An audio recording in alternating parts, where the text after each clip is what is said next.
Assalamualaikum warahmatullahi wabarakatuh.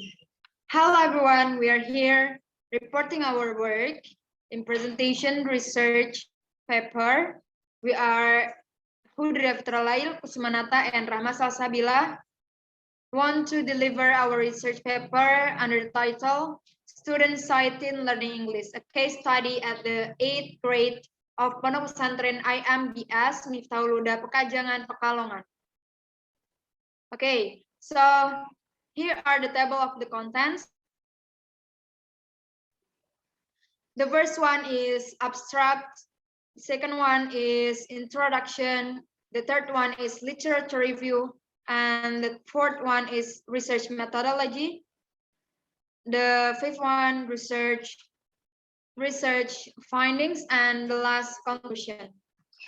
So we go to our first project, abstract. Student Citing Learning English, a case study at the 8th grade of Pondok Pesantren IMBS Miftahul Huda Pekajangan, Pekalongan.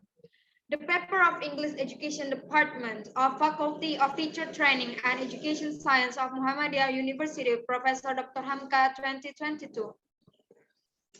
The study was carried out to investigate foreign language anxiety of EFL junior secondary school students at the 8th grade of Pondok Pesantren IMBS Miftahul Ulum Pekajangan, Pekalongan.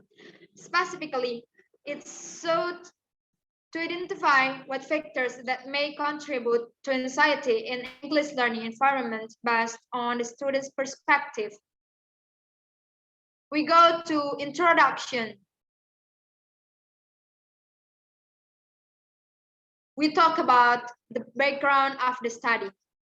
Emotions are important in a classroom since it has impact on learning. In the case of foreign language learning, students' emotions tend to be more discouraging rather than encouraging. One of the emotional states that makes such process becomes difficult is anxiety. Meanwhile, during his teaching practice in a junior secondary school, Pondok Pesantren IMBS Miftahul Huda Pekajangan, Pekalongan, the writer found signs of anxiety among the students.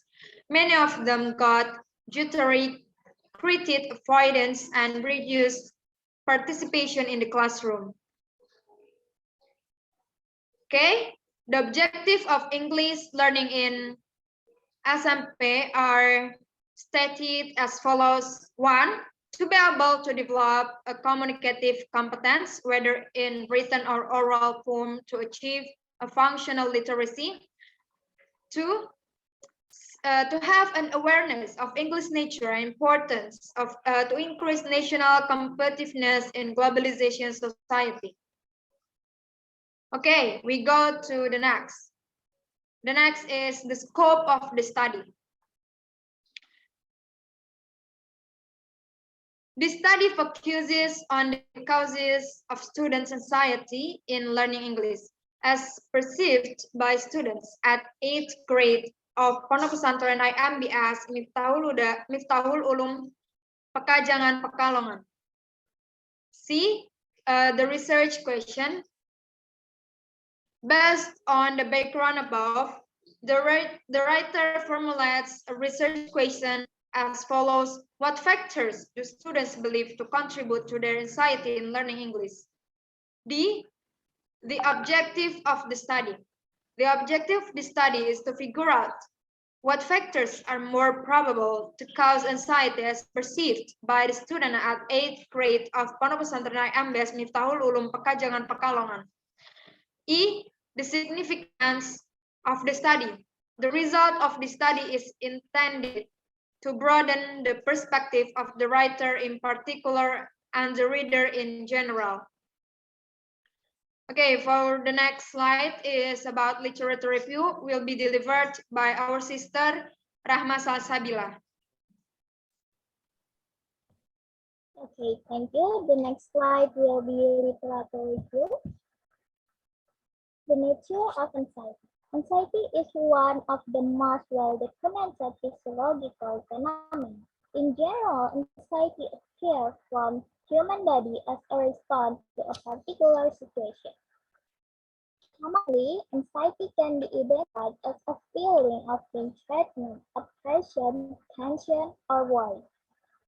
Types of anxiety. Several kinds of anxiety has been described. Two of the most well-known is cat anxiety and trait anxiety. Trait anxiety is type of anxiety arise in a particular situation or in a stressful event and hence is not permanent. In other words, it is a situational and self-feeling that disappears when threatening situation goes away. However, in certain cases, anxiety becomes more intense and lasting for long. This kind of anxiety is called trait anxiety. People with trait anxiety tend to worry more than most people and feel inappropriately treated by several things in the environment. Next slide.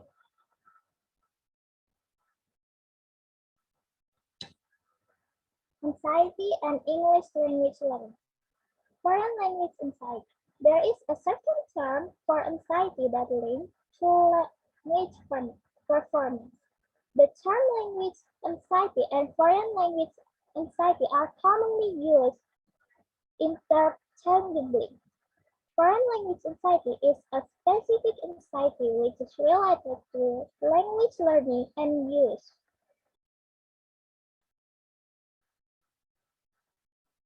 It could be said that foreign language anxiety is a feeling or uneasiness, nervousness, worry, and apprehension experienced when learning or using the target language. Impact of foreign language anxiety. Basically, uneasiness feelings such anxiety will disrupt students in mother. It absolutely affects student learning effort and performance. Anxious students will think less clearly and probably make more mistakes. More effort to perform a task, they have to work harder because anxiety makes them worry and distract their learning process. Possible factors contributing to foreign language anxiety. Anxiety can rise from various sources. It sometimes comes from classroom activities and methods, which related to teachers' instruction and tasks. For example, speaking activities, it appears frequently as one of the anxiety-provoking factors. In addition, inappropriate way of teaching can also contribute to student anxiety. For example, speaking too much fast. Next slide.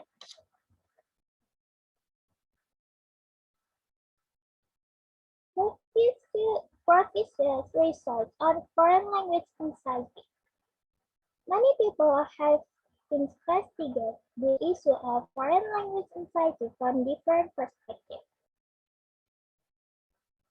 Warder, in his investigation to the cause of language learning anxiety, found that speaking activities inability to comprehend negative classroom experiences.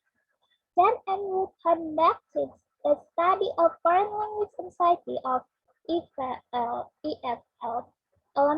elementary school students in Taipei. They were low proficiency, fear of negative evaluation, competition of games, and skills, personality, and pressure from students themselves and their parents. Their finding indicated that anxiety was most often associated with the output and processing stage of learning process. Furthermore, they found that the fear of receiving negative evaluation, speaking in front of the class, and random selection procedure that the teacher used for calling the student were cited as source of anxiety. Next slide will be explained by Mr. Nata Kusumanata.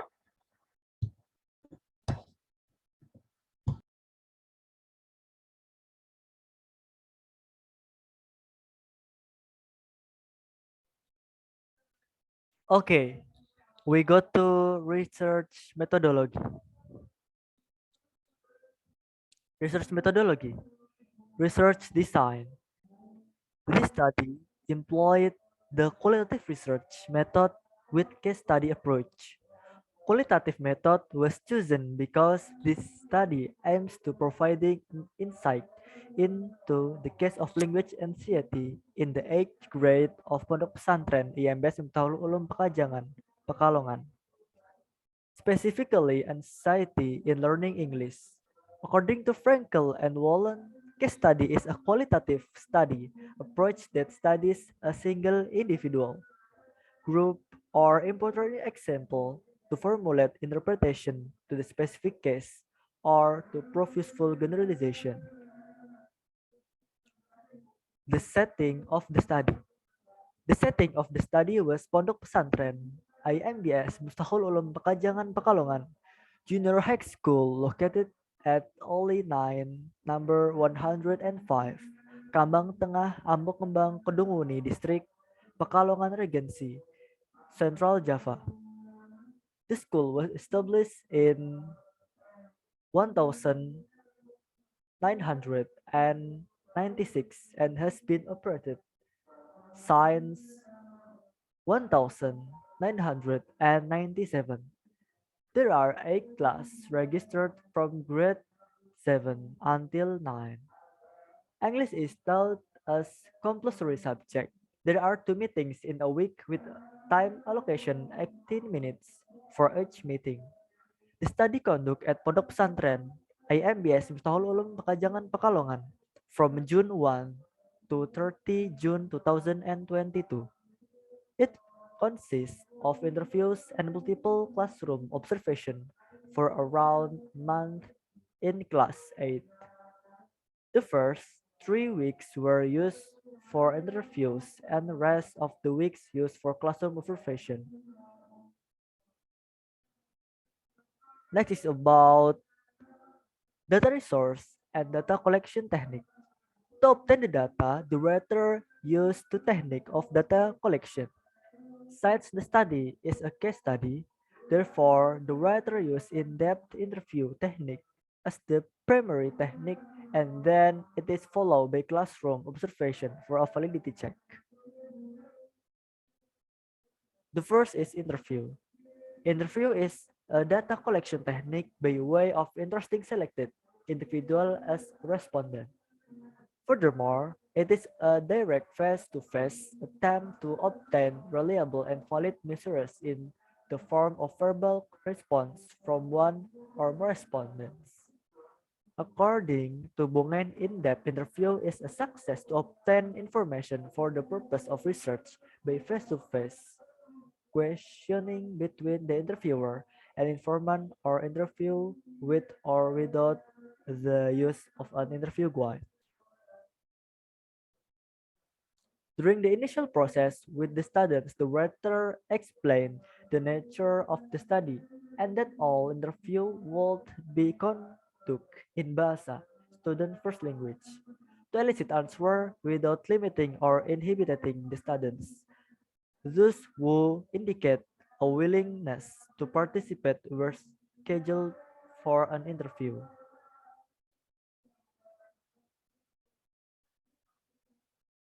The interview guide was adopted from focusing on Farragut language and city. The following questions were asked. First, please tell me something about how you felt during classes. The second, what bothers you the most about English classes? Third, do you have any idea why you feel so anxious in your English classes? Fourth, how do you think people in your classroom will react if you make a mistake? 5. Do you think English is a difficult language to learn? 6. Have your teacher played a role in your feelings, either good or bad, about your English class? 7. Do you have any ideas of how English classes might be less stressful?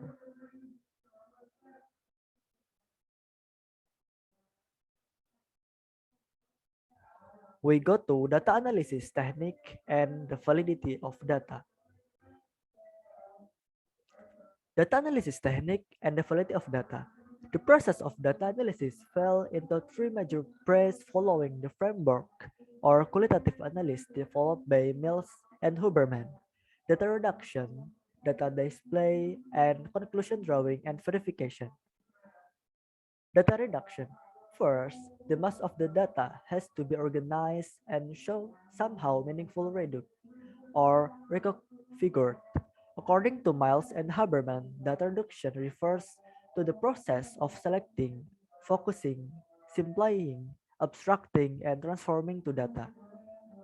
In reducing to data, the writer choose which aspect of the data that appeared in the interview, transcriptions, and field notes should be emphasized, minimized, or set aside completely for the purpose of the research.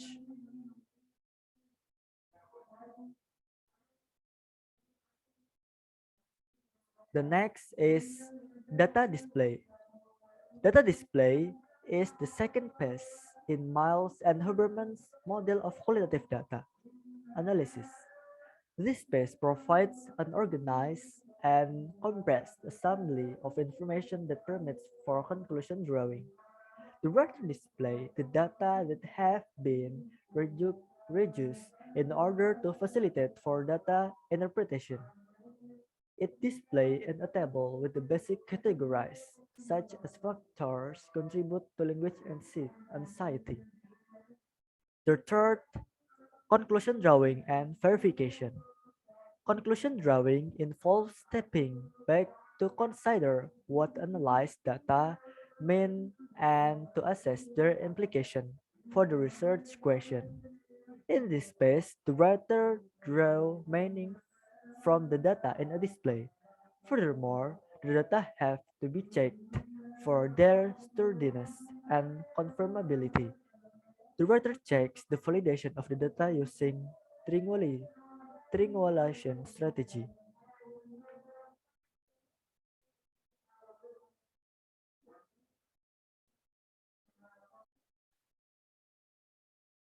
Okay guys, this is the last of our presentation. Thanks for attention. See you next time. Wassalamualaikum warahmatullahi wabarakatuh.